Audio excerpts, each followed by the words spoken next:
아멘. 할렐루야. 오늘 우리에게 주신 하나님의 말씀은 사도행전 13장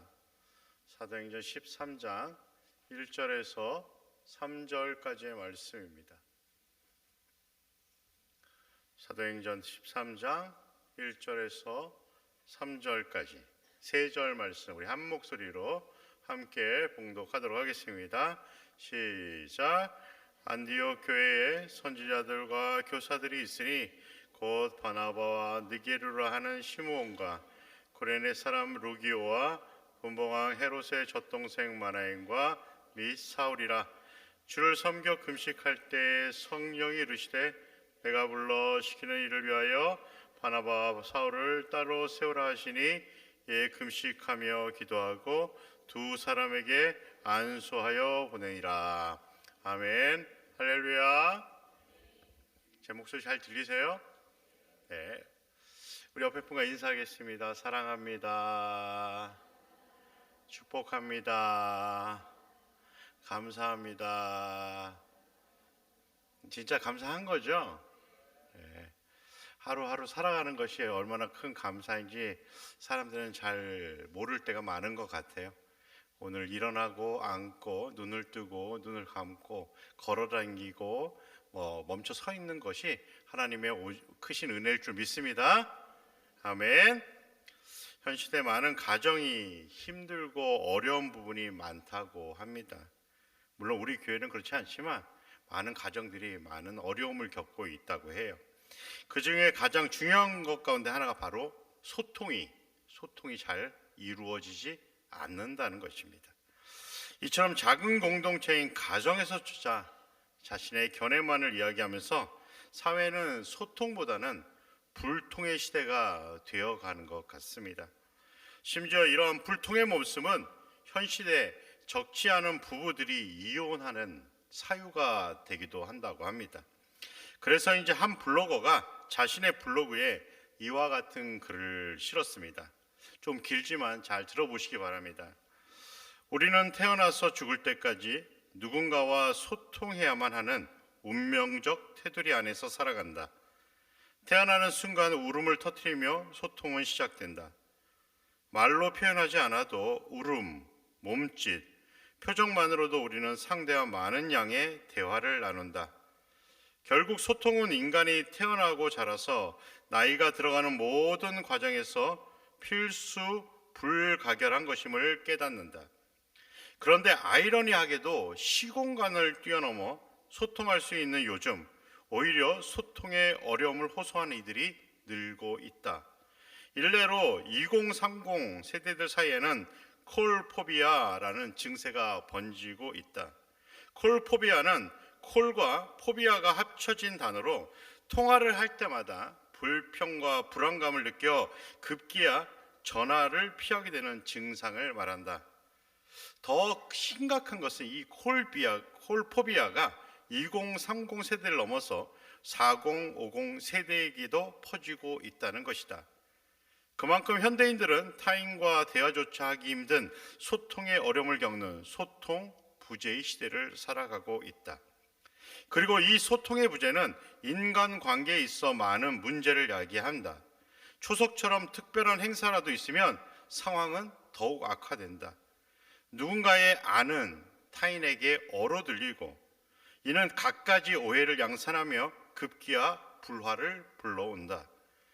가족이란 이름으로 얼마나 많은 오해와 갈등이 야기됐는지 굳이 말하지 않아도 안다. 명절 후 많은 부부의 이혼 상담 신청 건수가 폭증하는 것만 봐도 그렇다. 결국 남보다 못한 가족이 된다. 여러분은 어떻습니까? 가족들과 소통이 잘 이루어지고 있습니까? 대답이 없는 거 보니까 소통이 잘 이루어지지 않는 것 같습니다. 참 이 소통을 잘 이루는 것이 너무나도 필요한데 우리는 소통의 시대를 살지 못하고 불통의 시대를 살아가는 것 같습니다. 그렇다면 단지 작은 공동체인 가족만 이처럼 소통의 부재를 겪고 있는 것일까요? 그렇지 않습니다. 이외에도 많은 공동체에서 소통의 부재는 일어나고 있습니다. 학생들이 공부하는 학교에서도, 그리고 직장에서도 소통의 부재는 멈추지 않습니다. 이러한 소통의 부재는 결국 타인의 아픔이나 생각은 철저히 외면한 채 오직 자신만을 위한 삶에 더욱 집중하며 살아가게 만든다는 것입니다. 그렇다면 교회 공동체는 어떻습니까? 교회 공동체에서 가장 강조하는 단어가 있다면 바로 사랑이라는 단어일 것입니다. 이 사랑이라는 단어 안에는 이해와 배려 그리고 용서라는 단어들이 포함되어 있습니다. 그렇다면 이러한 단어를 사용하는 교회 공동체에서는 그 어떠한 공동체보다 소통이 잘 이루어지는 아름다운 공동체가 되어야 하지 않을까요? 일명 교회의 본이라고 불렸던 초대교회에는 여러 교회들이 있습니다. 그 중에 안타깝게도 고린도 교회는 참 말도 많고 탈도 많았던 교회로 매우 유명하죠. 하지만 오늘 본문에 등장하고 있는 안디옥 교회는 고린도 교회와는 사뭇 달라 보입니다. 함께 1절 말씀을 읽어보겠습니다. 1절입니다. 시작. 안디옥 교회에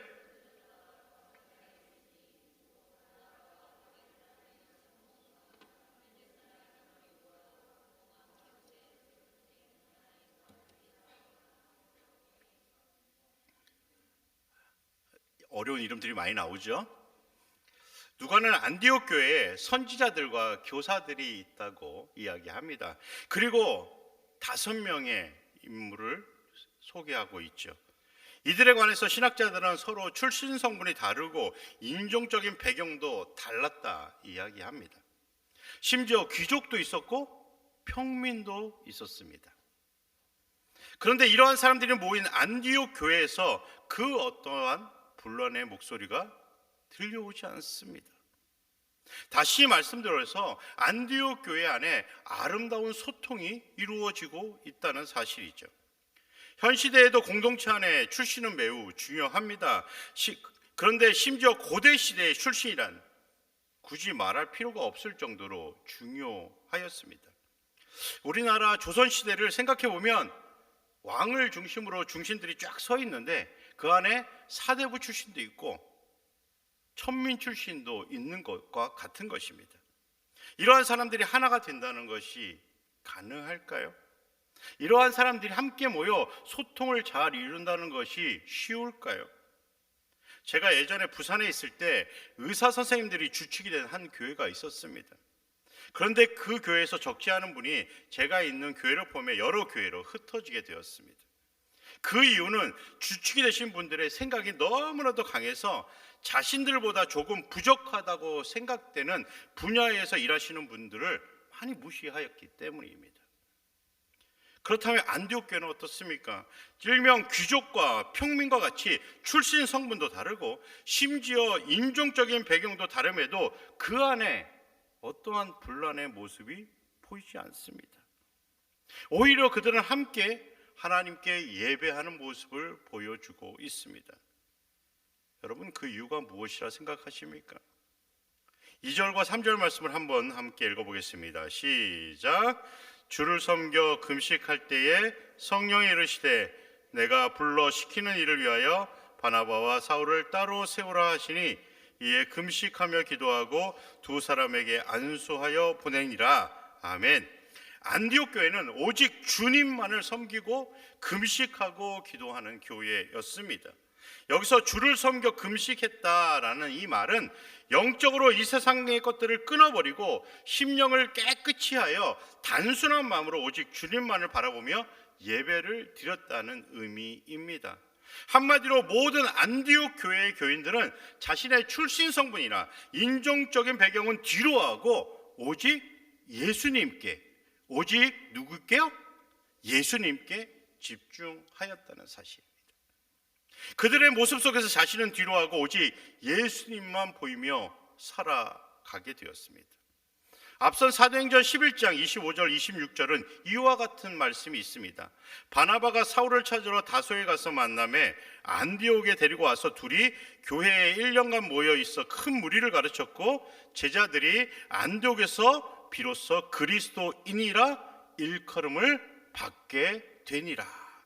바나바가 다소에 외로이 머물고 있던 사울을 불러 안디옥으로 데려왔습니다. 그리고 함께 안디옥 교회에 있는 많은 무리를 1년간 가르쳤습니다. 그 결과 그 많은 무리들이 뭐가 됐습니까? 제자 되었습니다. 그리고 그 제자들이 된 안디옥 교회들은 안디옥 사람들에게 그리스도인이라는 닉네임을 얻게 되었습니다. 다시 말씀드려서 안디옥 교회 교인들이 안디옥 사람들에게 예수님께 속한 사람이라는 이름으로 불리게 되었다는 사실입니다. 이 말씀은 그들의 모습 속에서 자신보다 예수님이 보였다는 것을 증명하고 있는 것입니다. 이러한 모습을 갖춘 안디옥 교회는 이방 선교의 전초 기지가 되었습니다. 저는 이러한 안디옥 교회를 바라보면서 현 시대 교회가 안디옥 교회와 같은 교회가 되어야 하지 않을까라는 생각을 하게 되었습니다. 왜냐하면 현 시대 그리스도인이라고 불리는 우리는 예수님이 중심이 되어서 세상을 향한 복음의 전초기지가 되어야 하기 때문입니다. 현 시대 교회 안에는 지식이 많은 분도 계십니다. 또 경험이 많은 분도 계십니다. 물질이 많은 분도 계십니다. 하지만 이 모든 것이 예수님보다 앞서서는 안 된다는 사실입니다. 그런데 지식이, 경험이, 물질이, 명예가 예수님보다 앞설 때가 너무나도 많이 있다는 사실이죠. 그러면 교회는 하나님이 원하시는 방향보다 사람이 원하는 방향을 향하게 되고 결국 서로의 생각과 뜻을 강조하는 교회가 되면 이 교회가 하나님이 원하시는 교회의 역할을 감당할 수 없게 된다는 사실입니다. 교회의 역할은 어떠한 사람이나 큰 건물을 드러내는 것이 아닙니다. 교회의 역할은 성령 충만함으로 하나님의 영광을, 예수 그리스도의 십자가를 나타내는 일입니다.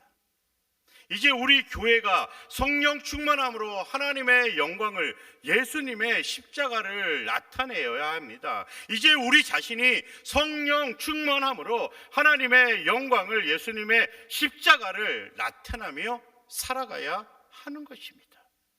그래서 우리가 세상을 향한 복음의 전초기지가 되어 성령 충만함으로 하나님의 영광을, 예수님의 십자가를 증명하며 살아가야 하는 것입니다.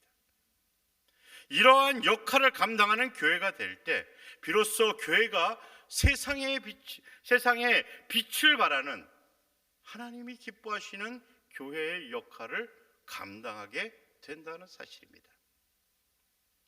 우리나라 모습을 보면 혼란 그 자체입니다.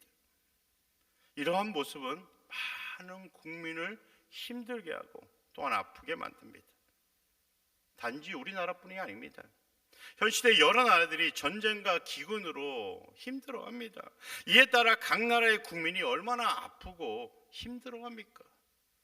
모든 것이 발전되는 세상에서 왜 이렇게 혼란과 아픔이 가득한 세상이 우리 주변에서 발생하고 있는 것일까요? 그 안에 진심 어린 사랑과 위로, 배려와 이해, 섬김과 용서가 없기 때문은 아닙니까? 물론 하나님을 알지 못하고 하나님을 인정하지 않는 사람들은 오직 자신의 유익과 영광을 위해 살아가려 하기에 앞선 모습으로 살아가는 것이 당연하다고 말씀할 수도 있을 것입니다. 하지만 하나님을 알고 하나님을 믿는다고 말하는 그리스도인조차, 교회조차 하나님을 알지 못하고 하나님을 인정하지 않는 사람들처럼 살아간다면 이 세상은 어떻게 될까요? 교회라고 불리는 예수님께 속한 그리스도인은 오직 한 가지 목표를 가지고 달려가야 합니다. 바로 주님이 오신 그날까지 세상을 향하는 복음의 전초기지가 되어 성령 충만함으로 하나님의 영광을, 예수 그리스도의 십자가를 드러내며 살아가야 한다는 사실입니다. 많은 믿음의 선배들이 하나님의 빛을 발하는 교회로서 세상을 향한 복음의 전초기지가 되어 하나님의 빛을 발하며 살았습니다. 그 덕분에 우리가 지금 복음을 알게 되었고 예수님으로 인해 죄에서 구원받게 된 것입니다. 그렇다면 이제 우리가 믿음의 선배들의 역할의 바톤을 이어받아 주님을 향해 달려가야 하지 않습니까? 현 시대에 많은 교회들이 있습니다. 그 교회들이 하나님께서 맡기신 역할을 잘 감당하고 있는지 우리는 깊이 생각해 보아야 합니다. 그리고 교회된 우리가 하나님께서 우리에게 맡기신 역할을 잘 감당하고 있는지 우리는 멈추지 말고 되새겨 보아야 합니다. 만일 우리가, 만일 교회가, 그리고 만일 교회된 그리스도인이 하나님께서 맡기신 역할을 잘 감당하지 못한다면 이 세상은 지금보다 좀 더 어두워지게 될 것입니다. 어떠한 공동체이든지 각자의 역할이 있죠. 그런데 자신의 역할을 충실하지 않으면 그 공동체가 어떻게 될까요? 가정이란 공동체가 있습니다. 그 공동체에는 아빠의 역할을 맡은 분이 있고 엄마의 역할을 맡은 분도 있고 자녀의 역할을 맡은 이도 있습니다. 그런데 자녀가 부모의 역할을 하려 하고 부모는 자신의 역할을 외면한다면 그 가정이 어떻게 되겠습니까? 교회 안에도 여러 역할들이 있습니다. 목회자, 항존지, 교사, 그리고 목장지기와 같은 역할들이 있습니다. 그런데 자신에게 맡겨진 역할을 소홀히 하고 타인에 대해 비판한다면 그 교회는 어떠한 교회가 되어갈까요? 단지 가정과 교회뿐입니까? 모든 공동체에는 각자의 역할이 있습니다. 그 역할을 소홀히 하거나 외면하게 되면 반드시 그 공동체 안에는 문제가 발생하게 된다는 사실입니다. 고영원 목사님은 교회의 역할을 이와 같이 설명했습니다. 주님 다시 오실 때까지 나는 이 길을 가리라. 좁은 문 좁은 길 나의 십자가 지고 나의 가는 이 길 끝에서 나는 주님을 보리라. 영광의 내 주님 나를 맞아주시리. 주님 다시 오실 때까지 나는 일어나 달려가리라. 주의 영광 온 땅 덮을 때 나는 일어나 노래하리. 내 사모하는 주님 온 세상 구주시라. 내 사모하는 주님 영광의 왕이시라. 교회의 역할은 주님이 다시 오시는 그 날까지 우리의 왕이시며 구주이신 주님의 십자가를 지고 우리를 맞아주시는 주님을 향해 그 길 끝까지 달려가는 일입니다. 예수님께서 우리를 죄에서 구원하시기 위해 이 땅에 오셨습니다. 십자가의 고통을 감당하시고 십자가 위에서 피를 흘리셨고 죽으셨습니다. 하지만 사흘 만에 부활하셔서 40일을 이 땅에 머무시면서 하나님 나라의 일을 말씀하셨고 제자들에게 하나님께서 약속하신 성령을 기다리라 말씀하셨습니다. 그리고 하늘로 올라가시기 직전 제자들에게 이와 같이 말씀하셨습니다.